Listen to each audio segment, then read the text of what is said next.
మంత్రి గారు అన్నారు, అనేక రాజులు పూర్వం నుంచి వస్తుంది స్వామి, ఈ బీరువాలోనే అన్నీ మనం పెట్టుకునేది, మీ ఎదురుగా ఆ బీరువా ఉండడం మాకు మొదటి నుంచి అలవాటు అని అంటే అది తీసేయమన్నాడు. బీరువా ఉంచండి వద్దనలేదు, కానీ అందులో ఉన్న వస్తువులు తీసేయమన్నాడు. వెంటనే మంత్రి గారు తీశారు. ఆ బీరువాలు ఏం పెట్టుకున్నాడంటే ఈయన యొక్క కౌపీనాలు ఆ బీరువాలు పెట్టుకున్నాడండి. అది తెల్లవారి ఈయన ఏం చేస్తున్నాడు, ఆ యొక్క రాజ్య అభిషేక పట్టాభిషిక్తులు అయినప్పటికీ ఆ బీరువాలు ఏమున్నాయంటే కౌపీనమే అంతే. ఆ కౌపీనం తీసుకోవడం, మళ్ళీ కొత్త కౌపీనం పెట్టుకోవడం, ఆ స్నానం ఇది పెట్టుకోవడం, ఇంతే ఆయన కనబడుతుంది. ఎందుకు కౌపీనవంత కలు భాగ్యవంత అన్నారు. సరే, ఈ విధంగా రాజు పాలిస్తూ ఉన్నాడు సన్యాసరాజు. ఇతడు మంచి ధర్మాత్ముడు కదండి, ఇతడు ఏమి చేయడు, తెల్లవారు లేచి ధ్యానము జపము చేసుకుంటాడు, అన్నీ మంత్రే చూసుకుంటాడు, ఎక్కడ సంతకం పెట్టమంటే అక్కడ పెడతాడు. కొన్నాళ్ళైన సంతకాలు కూడా మంత్రికి అధికారం ఇచ్చేసినాడు. ఇక ఆ యొక్క దేశంలో సస్యశ్యామలంగా ఉందన్నమాట. వర్షాలు విశేషంగా పడుతున్నాయి, ధాన్యరాశులు కుంభవృష్టిగా తయారవుతున్నాయి. అప్పుడు పక్క రాజులు చూసి, ఎవడో ఈ రాజు వచ్చాడు, మొత్తం విదేశాల పేరు ఇతందే ఉంది కాబట్టి ఈ రాజ్యాన్ని కొల్లగొట్టాలని వెంటనే ఆ పక్క రాజులను దండెత్తుకొని హఠాత్తుగా ఒకేసారి వచ్చేసారండి. వచ్చేస్తే మంత్రి గారు వచ్చి ఈ యొక్క సన్యాసి రాజుతో అంటున్నారు, స్వామి ఎవరో ముట్టడేయడానికి వచ్చారు, మీరు ఆజ్ఞ ఇస్తే యుద్ధానికి వెళ్తామన్నారు. అయ్యా, యుద్ధానికి ఎందుకు వెళ్ళాలి చెప్పండి, ఎందుకు వెళ్ళాలి, వెళ్ళకూడదు. ఇప్పుడు ఎవరో వచ్చి రాజ్యం ఏలుకుంటామంటే మనకే కదా బాధ్యత తగ్గుతుంది. ఇన్నాళ్ళు మన పెట్టాడు భగవంతుడు, చాలు మనం 5 సంవత్సరాలు రాజ్యం వేలాము, ఇంకా ఈ అవకాశం ఇంకోళ్ళకి ఇద్దాం, మనమే చచ్చిందాకా ఈ రాజ్యాన్ని వెళ్ళాలనే ఆకాంక్ష ఉండకూడదనమాట. పూర్వజన్మ పుణ్యకృతంగా రాజ్యం వచ్చింది, ఇప్పుడు భగవంతుడు ఆ రాజ్యాన్ని తీసుకుంటున్నాడు, తీసుకొని మనకెందుకు అని చెప్పాడు. చూశారండి, అదే ఇంకొకడైతే ఏం చేస్తాడు, వాళ్ళతో యుద్ధం చేసి వాళ్ళని చంపి ఆ యొక్క రక్తశక్తమైనటువంటి దానితో అనుభవిస్తాడు. కాబట్టి ఇటువంటి వాడు నిజమైనటువంటి సన్యాసి. ఒకవేళ అనుకోకుండా భోగభాగ్యాలు కలిగిన ఆ భోగభాగ్యాల్లో రతుడు కాకుండా ఈ యొక్క ఆత్మనిష్టేందే రతుడైనటువంటి వాడు ఎవడున్నాడో వాడే మహాత్ముడు, వాడే పుట్టినవాడు, వాడే యోగి, వాడే జ్ఞాని, వాడే సన్యాసిని ఈ శ్లోకం మనకు చెబుతుందండి. వెంటనే వాళ్ళందరూ ఎప్పుడైతే ముట్టడించారో అప్పుడు మంత్రి చెప్పేసి తాను ఆ కౌపీనాలు తీసుకొని పోయినాడండి. బాస్ చూశారు కదా, ఇది అన్నమాట. అందుకు చెప్పారు, తేన త్యక్తేన భుంజీధా మా గృధక్కస్య స్విద్ధనం. ఇదంతా ఎవరిది, శివుడు ఆజ్ఞలేంది చేమైన కుట్టదంటాం కదా. మరి ఆ భగవంతుడి యొక్క ఆజ్ఞ ద్వారానే మనకి ధనాది వస్తువులు లభిస్తాయి. మన పుణ్యఫలం లేనప్పుడు అవన్నీ కూడా పోతాయన్నమాట. ఆ పోయినప్పుడు లభించినప్పుడు వికారము కాని చిత్తం ఎవరికైతే ఉన్నదో వాడే నిజమైనటువంటి మహాత్ముడైనమాట. అందుకని చెబుతూ ఉన్నారు, ఈ ప్రకారముగా ఈశనాత్రయము కలవాడే బ్రహ్మాత్మ భావంతో ఉండువాడే నిజమైన సన్యాసి అని ఈ యొక్క చెబుతున్నది. ఈశావాస్య ఉపనిషత్తులో మొట్టమొదటి మంత్రం ఇది చాలా గొప్పదైనటువంటిది. సన్యస్య శ్రవణం కుర్యాత్ అని చెప్పినారు. విహితానాం కర్మణాం విధినా పరిత్యాగ సన్యాస. విధించిన కర్మ విడిచిపెట్టి ఏం చేయాలంటే సన్యస్య శ్రవణం కుర్యాత్, చక్కగా శ్రవణం చేయాలి. ఏమి శ్రవణం చేయాలి, లోక విషయాల మొట్టమొదటి చెప్పినారు లోకేష్ని విడిచిపెట్టమని, ధన విషయాల మొట్టమొదటి చెప్పారు ధనేష్ని విడిచిపెట్టమని. ఇక అది కాకుండా ఈ లోక కామినీ విషయాలంటే అవి కూడా కాదు, అది త్యాగం చెప్పారు. మరి ఏం చేయాలి ఇప్పుడు ఇతర శ్రవణం మరి అంటే తత్వమస్య, అది మహావాక్యం శ్రవణం చేయాలన్నమాట. మహావాక్యములు కొన్ని, అవాంతర వాక్యములు కొన్ని ఉన్నాయి కాబట్టి అటువంటి శ్రవణానికి తగిన సామర్థ్యాన్ని ఆ యొక్క వేదమాత ఆచార్యుల వారిచ్చి అనుగ్రహించెదరుగాక. ఓం శాంతి శాంతి శాంతి. హరి ఓం తత్సత్. ఓం. పవిత్రాత్మస్వరూపులకు ప్రియాత్మ బంధువులారా, శ్రీ ఉపనిషద్ భాష్యము ఈశావాస్యోపనిషత్తు. ఈశావాస్యోపనిషత్తులో ఇంతవరకు కూడా ఆ ప్రథమంత్రాన్ని మనం వివరించుకుంటూ వస్తూ ఉన్నాం. ఈశావాస్యమిదగం సర్వం యత్కించ జగత్యాం జగతు తేన త్యక్తేన భుంజీధా మా గృధః కస్య స్విద్ధనమని ఈ యొక్క శ్లోకాన్ని మనం వివరించుకున్నాం. కాబట్టి ఈ సమస్తము కూడా ఈశ్వరుని చేత వ్యాపించబడి ఉన్నది. కర్త అతడే, కారణుడు అతడే. కాబట్టి అటువంటి ఈశ్వరుని ఇది సొత్తు అన్నటువంటి భావనతో మనం చక్కగా కర్మలు చేసుకుంటూ ఈశ్వరార్పణ బుద్ధితో ఎవరైతే ఉంటారో వారికి మల విక్షేప దోషములు తొలగి జ్ఞానముతో ఆవరణ దోషము తొలగి ఆ పరమ ప్రాప్యమైనటువంటి స్వాత్మనిష్ఠాన తత్పరుడే ఉంటూ ఈ యొక్క కృష్ణాత్రయాన్ని విడిచిపెట్టుకుంటూ లోకమునకు ఆదర్శకుడే ఉంటాడనేటువంటి విషయాన్ని చక్కగా మనకి చెప్పి ఉన్నారు. ఆ యొక్క తత్వాన్ని తెలుసుకోవాలంటే ఈ ఒక్క శ్లోకం చాలన్నమాట. అది అయితే ఈ తత్వాన్ని తెలుసుకోవడానికి ఉత్తమాధికారిగా ఉండాలి. అది ఉత్తమాధికారి ఈ తత్వాన్ని చక్కగా అవగాహన చేసుకుంటూ జన్మ జరా మృత్యు ప్రవాహాన్ని శ్రవణ కాలములోనే మన నిధ్యాసములు జరిగి తదనంతరము జీవన్ముక్తుడు అవుతాడనమాట. అది అయితే మరి లోకములో అందరూ ఈ విధంగా ఉంటారా? ఏకసంతాగ్రాహులు ఎంతమంది ఉంటారండి? మనం వింటూ ఉన్నాం. ఆనాడు వివేకానంద స్వామి అతడు ఒక్కసారి చదివాడంటే గ్రంథాన్ని ఏ పేజీలో ఏ విషయం ఉందో ఎప్పుడు అడిగినా చెప్పేస్తాడు అని మనం విన్నాం. వారిని మనం చూడలేదు, కానీ ఆ ధోరణి అందరూ చెబుతూ ఉన్నారు కాబట్టి మనం నమ్మవలసినదే. అయితే మరి అటువంటి ఏకసంతాగ్రహి ఎంతమంది ఉంటారు? అందరూ ఉండరు కదా. మరి లేకపోతే ఒక్కసారి చెప్తేనే సరిపోతుందా అంటే అనేక సార్లు చెప్పాలి, అనేక సార్లు మననం చేసుకోవాలి. అలాగనే ఈ ఒక తత్వాన్ని అవగాహన చేసుకోలేనటువంటి మధ్యమాధికారులు కూడా ఉంటారు. అంటే మందాధికారులు ఆత్మతత్వాన్ని అవగాహన చేసుకోనటువంటి మందాధికారులు కూడా ఉంటారన్నమాట. మరి అటువంటి వారికి ఇంకో గతి ఉన్నదా లేదా అంటే ఈ రెండో శ్లోకం చెప్తూ ఉన్నారు. సరే, ఈ యొక్క సంసార మార్గములో ఉండి కర్తృత్వ భావనలతో ఉండి అజ్ఞానాన్ని విడిచిపెట్టకుండా ఈ యొక్క గతిలో ఉన్నటువంటి వారికి స్థితిని నెలకొల్పడానికి ఈ ఉత్తమ స్థితి అయినటువంటి రెండవ శ్లోకాన్ని అందిస్తున్నారన్నమాట. ఏమిటా రెండవ మంత్రము అంటే చెప్తున్నారు, కుర్వన్నేవేహ కర్మాణి జిజీవిషేచ్ఛతగం సమాహాం ఏవం త్వయి నాన్యథేతోస్తి న కర్మ లిప్యతే నరే. ఇది రెండో మంత్రం. దీని ఉపోద్ఘాతాన్ని వినియే ఉన్నారు. ఎవరు మందాధికారులు కూడా స్వాత్మనిష్టా తత్పరులు కావాలంటే వారు చేయవలసిన కర్తవ్యం ఏమిటంటే ఈ శ్లోకం చెబుతుంది, కుర్వన్నేవేహ కర్మాణి జిజీవిషేచ్ఛతగం సమాహాం ఏవం త్వయి నాన్యథేతోస్తి న కర్మ లిప్యతే నరే. కుర్వన్ ఏవ ఇహ కర్మాణి జిజీవిషేత్ శతగం సమాహ ఏవం త్వయి నా అన్యథా ఇతః అస్తి నా కర్మ లిప్యతే నరే. ఇది పదవీ భాగం అన్నమాట. ఈ ప్రకారముగా చెప్తూ ఉన్నారు ఇక్కడ.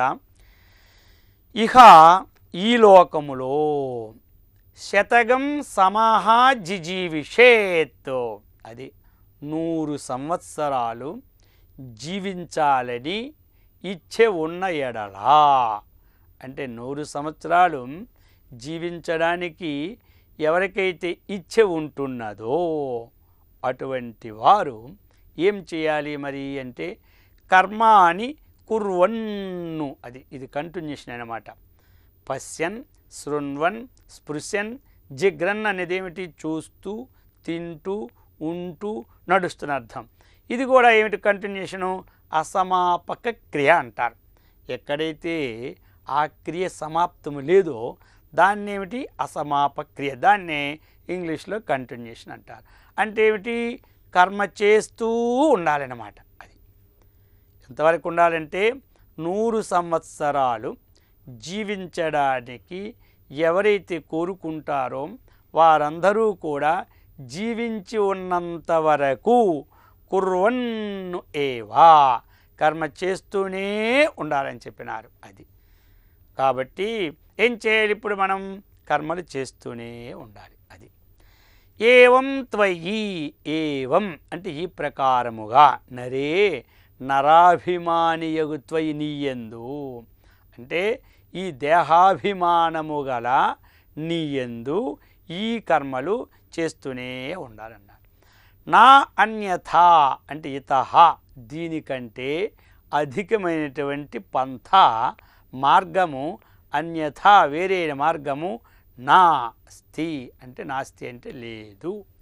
మరి ఇలా చేస్తే ఏమి లాభం అంటే చక్కగా చేసినటువంటి కర్మ పరమేశ్వరార్పణ భావనతో నీ చేసుకొని పోతూ ఉంటే నా కర్మ లిప్యతే, కర్మ చేస్తున్నప్పటికీ నీవు ఆ కర్మలతో అంటుకొనబడవు. అది తామరాకు నీటిలో ఉండి కూడా నీటిని ఏ విధముగా అంటకుండా ఆ తామరాకు ఉంటుందో ఆ ప్రకారముగా 100 సంవత్సరాలు నీవు జీవించినప్పటికీ 100 సంవత్సరములైనటువంటి ఒక సముద్రములో తామరాకు వలె నీవు ఉన్నప్పటికీ నీకు ఆ సముద్రం అంటే సంసార సాగరం యొక్క అజ్ఞాన వాసనలు అంటుకుంటా నీవు ఉంటావు. అయితే ఈ ప్రకారముగా చేస్తే పరంపరా సాధనగా ఈయన కూడా అటువంటి స్థితిని పొందుతాడు. ఆ మొదటి మంత్రం ఏమిటంటే సాక్షాత్ డైరెక్ట్ సాధన అన్నమాట. అది దాన్ని చక్కగా శీలించి పరమాత్మ భావంతో ఉండిపోతాడు. ఇది అలాంటిది కాదు. ఇది కర్మ చేస్తూ చేస్తూ చేస్తూ అంతఃకరణ శుద్ధి కలిగి ఆ విధంగా ఉపాసన చేసి ఏకాగ్రత సిద్ధిని పొంది ఆత్మానాత్మ విచారణ చేసి మోక్షాన్ని పొందడం ఇది పరంపరా సాధన, అది సాక్షాత్ సాధన. కొంచెం డైరెక్ట్ ఉంటాం కదా, ఆ ప్రకారముగా సాక్షాత్తు పరంపర. అయితే ఇది కొంత సమయం ఎక్కువ తీసుకుంటుంది అన్నమాట. ఎలా అంటే ఇప్పుడు కాశీ వెళ్ళాలి, చక్కగా ప్లేన్లో కూర్చున్నాం అనుకోండి, 1 గంటలో దిగిపోతాం, దర్శనం చేసుకొని మళ్ళా ప్లేన్లో కూర్చుంటే సాయంకాలం మనం ఈ యొక్క ఇంటికి వచ్చేస్తాం. ఇది ఎలాగైంది? సాక్షాత్ తొందరగా సాధన అన్నమాట. మరి ఇప్పుడు నడిచి వెళ్ళాలనుకున్నాడు కాశీ, ఇంకేం చేస్తాడు పాపం, నడిచి వెళ్తూ వెళ్తూ వెళ్తూ ఆకలేసిన దగ్గర వంట చేసుకుంటూ మరలా అలా వెళ్ళి వెళ్ళి వెళ్ళి వచ్చేసరికి 1 సంవత్సరం 6 మాసాలు పడుతుంది. అయితే ఇతను మాత్రము చూడలేదా విశ్వేశ్వరుణ్ణి, అతను మాత్రము చూడలేదా? ఇద్దరూ చూసిన వారైనా అది సాక్షాత్తుగా చూసి ఒకే రోజులో వచ్చినాడు. ఇది పరంపరగా ఒక గ్రామాన్ని వెళ్తూ వెళ్తూ భిక్షాటనో వంటో చేసుకుంటూ ఈయన పోతాడు. ఆ విధముగా ఈ రెండో మంత్రం ఏంటంటే పరంపరా సాధన అన్నమాట. కర్మాని చిత్తశుద్ధ్యర్థం ఐకాగ్ర్యార్థం ఉపాసన మోక్షార్థం బ్రహ్మ విజ్ఞానం ఇది వేదాంత డిండిమహని శంకర్ల వారు అక్కడ కూడా చెప్పినారు. ఎందుకు ఈ కర్మలయ్యా చేయాలి మరి అంటే చిత్తశుద్ధ్యర్థం, చిత్తాన్ని చక్కగా శుద్ధి చేస్తుందన్నమాట. నిష్కామ కర్మలన్నమాట అంతఃకరణ శుద్ధిని కలుగు చేస్తాయి. ఐకాగ్ర్యార్థం ఉపాసన కూడా కర్మే అన్నమాట. ఇది మానసిక కర్మ. ఈ కర్మలు ఇవి యొక్క శారీరక కర్మలు అన్నమాట. చేతులతోని మనం చేస్తూ ఉంటుండాలి. ఇది ఎలాంటిది? మనస్సుతో ఉంటుండాలి. మనస్సుతో చేసేది కర్మే, చేతులతో చేసేది కర్మే. ఈ కర్మల ద్వారా అంతఃకరణ శుద్ధి ఏకాగ్రత 2 సిద్ధించి బుద్ధి ద్వారా విచారణ చేస్తే ఆ బుద్ధే తత్వ విచారణం ఫలం అన్నారన్నమాట. బుద్ధే ఫలం తత్వ విచారణం. బుద్ధి యొక్క ఫలం ఏమిటి? యథార్థ స్వరూపాన్ని తెలిపేది. అటువంటిది చేస్తుంది పరంపరగా. అందుకే చెప్పారు కుర్వన్నేవేహ కర్మాణి జిజీవిషేచ్ఛతగం సమాహం ఏవం త్వయి నాన్యథేదోస్తి నా కర్మ లిప్యతే నరే. కాబట్టి ఎంతవరకు కర్మ చేయాలండి, ఎంతవరకు జపం చేయాలండి, ఎంతవరకు ధ్యానం చేయాలండి, ఈ మంత్రం ఎంతవరకు పఠించాలని కొంతమంది అడుగుతారు. వారందరికీ ఈ శ్లోకం సాక్షి అన్నమాట. నీ 100 సంవత్సరాలు జీవించాలనుంటే అంతవరకు కూడా ఈ చేస్తూనే ఉంటుండాలి. అది ఎంతవరకు చేయాలనేది స్వాత్మనిష్ట జ్ఞానము ప్రాప్తమైన తరువాత మనకి చేయని అవసరం లేదు, అంతవరకు చేస్తూనే ఉంటుండాలి. భోజనం ఎంతవరకు చేయాలంటే ఏం చెప్తారండి? కడుపు నిండినంత వరకు భోజనం చేయవలసిందే. కడుపు నిండిపోయిన తర్వాత భోజనం పెట్టినా ఏం చేస్తాడు? ఆ వదిలిపెట్టి లేచిపోతాడు అంతే. ఆ ప్రకారముగా అంతఃకరణ శుద్ధి ఏకాగ్రత చింతించిన వరకు కూడా అది ఎప్పుడు సిద్ధిస్తుందో అంతవరకు చేస్తూనే ఉండాలి. ఆహారం ఎంతవరకు తినాలంటే ఏం చెప్పాలి చెప్పండి? ఆహారం ఎన్ని రోజులు తినాలి, ఎన్ని సంవత్సరాలు తినాలంటే ఎప్పుడు శరీరం ఉన్నంత వరకు ఆహారం తినవలసిందే. అన్నప్రాశన మొదటి దినము నుండి శరీరం అంతవరకు కూడా ఆహారం తింటూనే ఏ విధంగా ఉంటామో ఆ విధముగా మనకి తెలిసిన నుండి మన శరీరం విడిచిపెట్టిన వరకు కర్మను చేస్తూనే ఉండాలి. అందుకే ఇంతకు పూర్వం పతంజలి యోగశాస్త్రంలో చెప్పుకున్నప్పుడు కూడా ఎంతవరకు ఏం చేయాలంటే అందులో సూత్రం మనం గుర్తు చేసుకుంటున్నాం. సత్తు దీర్ఘకాల నైరంతర్య సత్కార ఆసేవితో దృఢభూమి అన్నారు. ఎంతవరకు సాధన చేయాలంటే అందులో చెప్పుకున్నాం ఇంతకు పూర్వం. దీర్ఘకాలం అంటే ఏమిటి? శరీర పతన పర్యంతము సాధన చేస్తూనే ఉండాలి. నైరంతర్యం అంటే నిరంతరము నడుస్తున్నప్పుడు, తింటున్నప్పుడు, కూర్చుంటున్నప్పుడు, ఏ పని చేస్తూ ఉంటున్నా ఆ బ్రహ్మాత్మ భావనతో ఉండమని చెప్పాడు. సత్కారము నేను చేస్తాను, తప్పక ఈ స్థితిని పొందుతాను అన్నటువంటి భావనను విడిచిపెట్టుకుంటా చేయమన్నాడు. ఆ విధముగా ఇక్కడ కూడా చెప్తున్నాడు.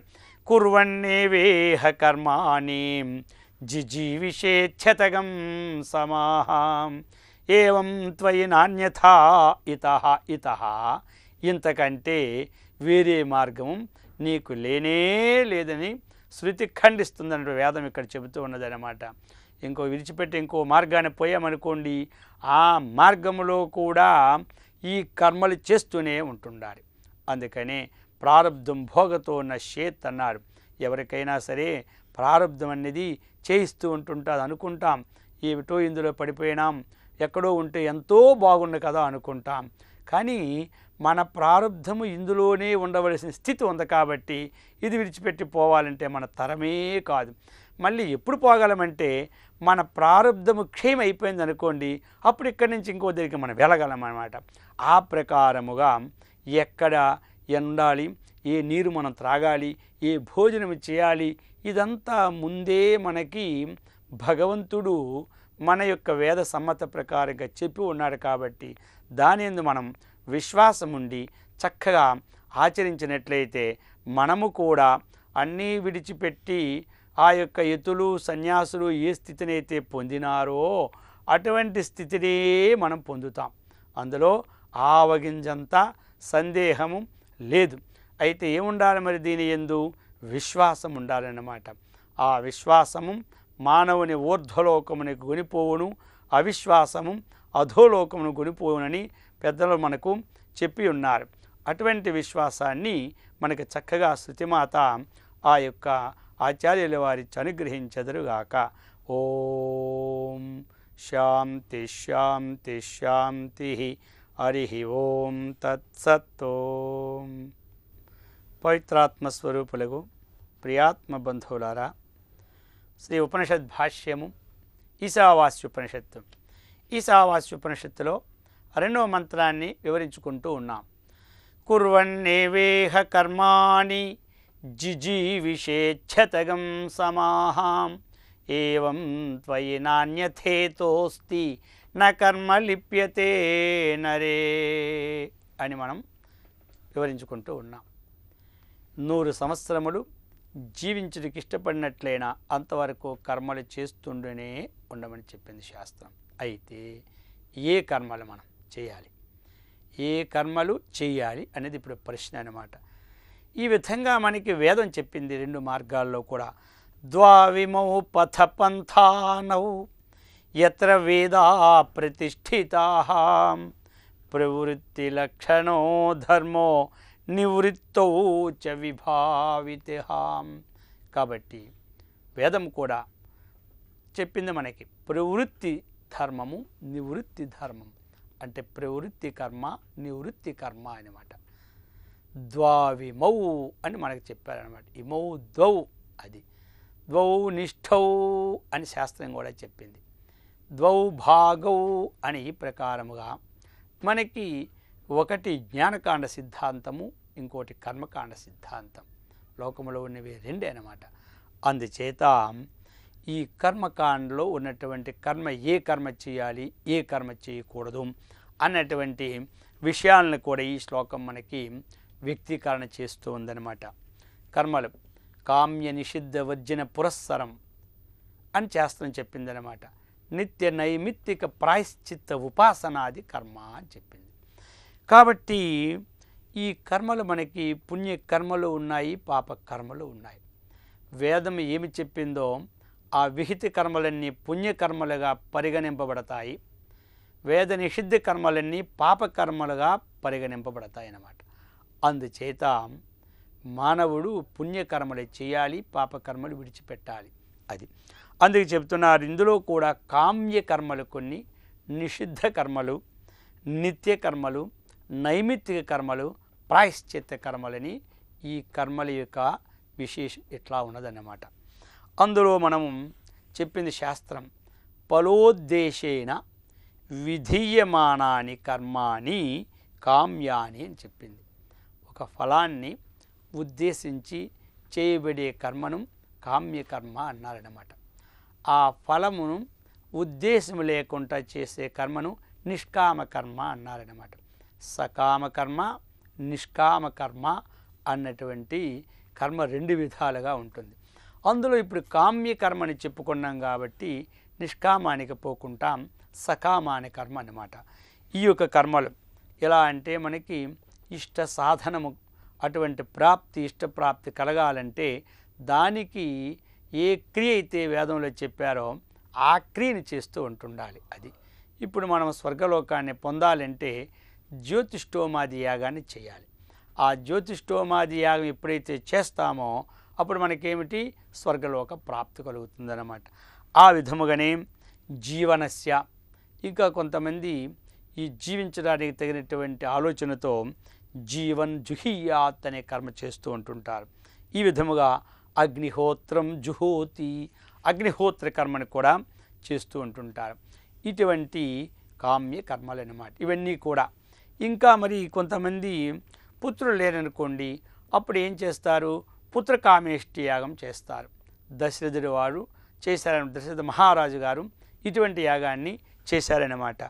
ఆ విధముగా ఇంద్రియ కామ, ఇంద్రియాలన్నీ కూడా సౌష్ఠంగా ఉండాలి అంటే అతను చెప్పాడు దధ్నాజుహుయాత్, ఆ దధి చేత చక్కగా హోమం చేస్తే ఇటువంటివన్నీ కూడా సిద్ధంగా ఉంటాయని.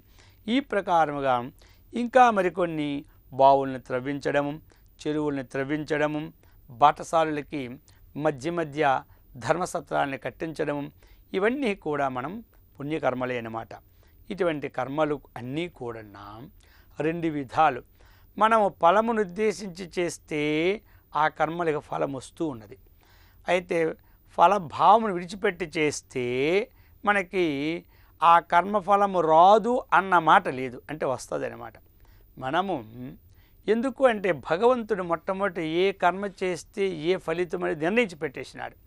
అది మనము కోరి చేసినా అంతే ఫలితం వస్తుంది, కోరక చేస్తే ఆ ఫలితం వస్తూ అంతఃకరణ శుద్ధిని కలిగిస్తుంది. ఇది ఇక్కడ విశేషమైన మాట. కోరికతో చేస్తే ఫలితం వస్తుంది, కోరుకుంటా చేస్తే ఫలితం వస్తూ మనకు అంతఃకరణ శుద్ధిని మనకి కలిగిస్తుంది అన్నమాట. అందుకోసం చెప్పినారు ఈ ప్రకారముగా కామ్య వర్జన. అది అందుకని ఆత్మతత్వము కావాలి అంటే ఆ కామ్య కర్మను వదిలిపెట్టాలి. అంటే కామ్య కర్మను వదిలిపెట్టడం కాదు ఇక్కడ, ఆ కర్మ ఫలమునందు మనకి కామ్యం లేకుండా చేయాలి. అంతేగాని కర్మను ఎప్పుడూ వదిలిపెట్టకూడదు. ఎందుకు కర్మ చేస్తూనే ఉండమని చెప్పాడు కదా. జీవించి ఉన్నంత కాలము కూడా కర్మను వదిలిపెడితే ఎట్లా, కర్మను ఎప్పుడూ వదిలిపెట్టకూడదు. భగవంతుడు కూడా చెప్పాడు కదా, కర్మ చేయకపోతే నీకు శరీర యాత్ర కూడా జరగదయ్యా, నువ్వు కర్మ చేస్తూనే ఉండాలని చెప్పినాడు.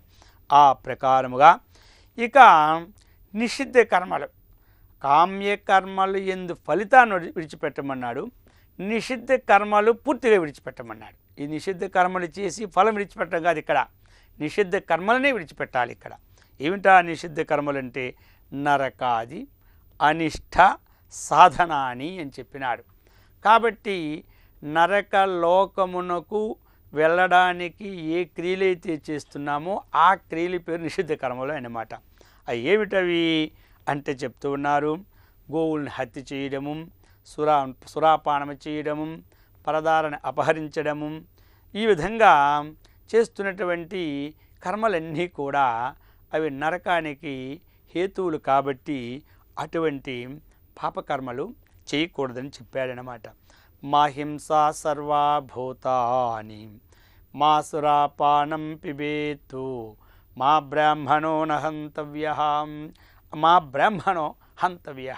ఈ మాన అనేది అది నిషేధార్థకం అన్నమాట. ఈ ప్రకారముగా చెప్పారు. చెబుతూ ఇప్పుడు ఏం చేశారు, మనకి కామ్యకర్మలు నిషిద్ధ కర్మలు 2 కర్మలు తెలుసుకున్నామన్నమాట. ఇంకేమి కర్మలు, నిత్య కర్మలు. ఈ నిత్య కర్మలు రోజు మనం చేస్తూ ఉండాలి. ఇవి ఎప్పుడు విడిచిపెట్టకూడదు, నిత్య కర్మలు అన్నమాట. నిత్య కర్మలు విడిచిపెడితే ప్రత్యవాయ దోషం వస్తుందని వేదం చెబుతూ ఉన్నది. అకరణే ప్రత్యవాయ సాధనాని సంధ్యావందనాదీని నిత్యాని. నిత్య కర్మలు అంటే ఏమిటి మనం తెలుసుకుంటున్నాం. కాబట్టి ఎవరెవరికి ఏ ఏ కర్మలు విధించి ఉన్నాయో ఆ కర్మలన్నీ నిత్య కర్మలే. మనకి నిత్య కర్మలు అనేటప్పుడు 4 ఆశ్రమాలకి నిత్య కర్మలు ఉన్నాయన్నమాట. 4 ఆశ్రమాలకు కూడా నిత్య కర్మలు ఉన్నాయన్నమాట. నిర్నిమిత్తము ఉపాత్త ధృతిక్షయార్థాని నిత్యాని. కాబట్టి నిర్నిమిత్తం ఉపాత్త ధృతిక్షయములన్నీ కూడా మనకి నివారణ కావడానికి ఈ కర్మలు అన్నమాట. ప్రత్యవాయం అంటే ఏంటి, అంగవైగుణ్య నిబంధనే పాపే. కాబట్టి పూజలు హోమాలు ఇలాంటివన్నీ మనం చేసినప్పుడు అక్కడ అంగవైకల్యం అంటే కొన్ని సామాన్లే ఉండవన్నమాట. కొంతమంది ఏం చేస్తారంటే పూజకి ఎంతో లిస్టు రాసేస్తారు పంతులు గారు, కానీ అవన్నీ ఉండాలా అని ఆ సామాన్లే తయారు.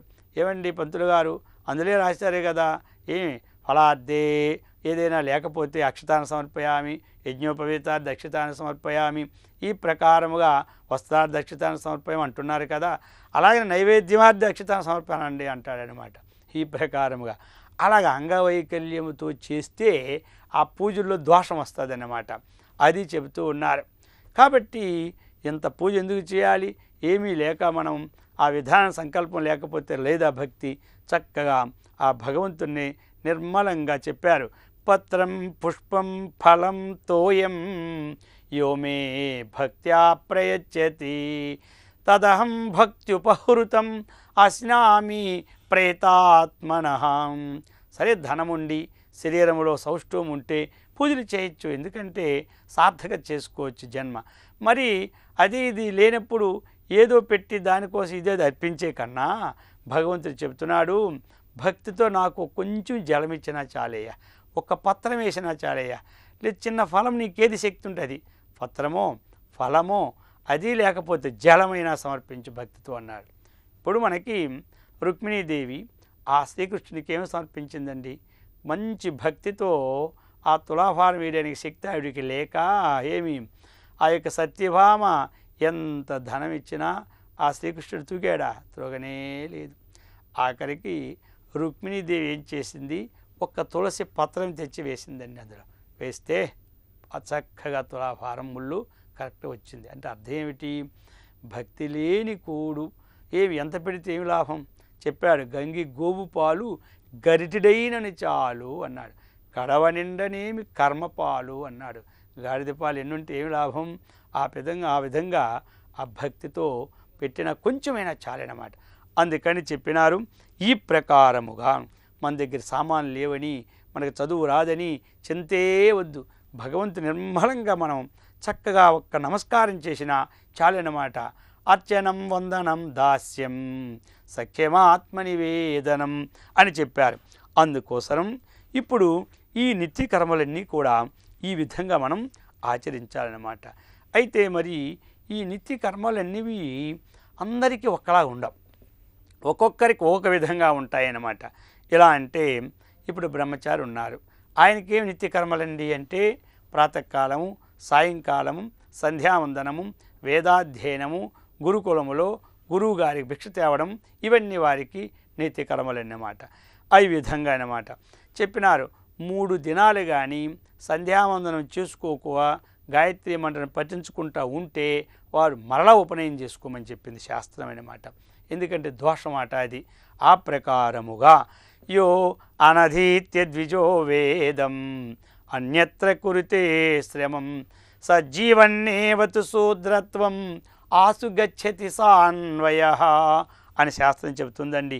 ఎవరైతే ద్విజ ద్వే జన్మని యస్యాస్తి సా ద్విజ అన్నారు.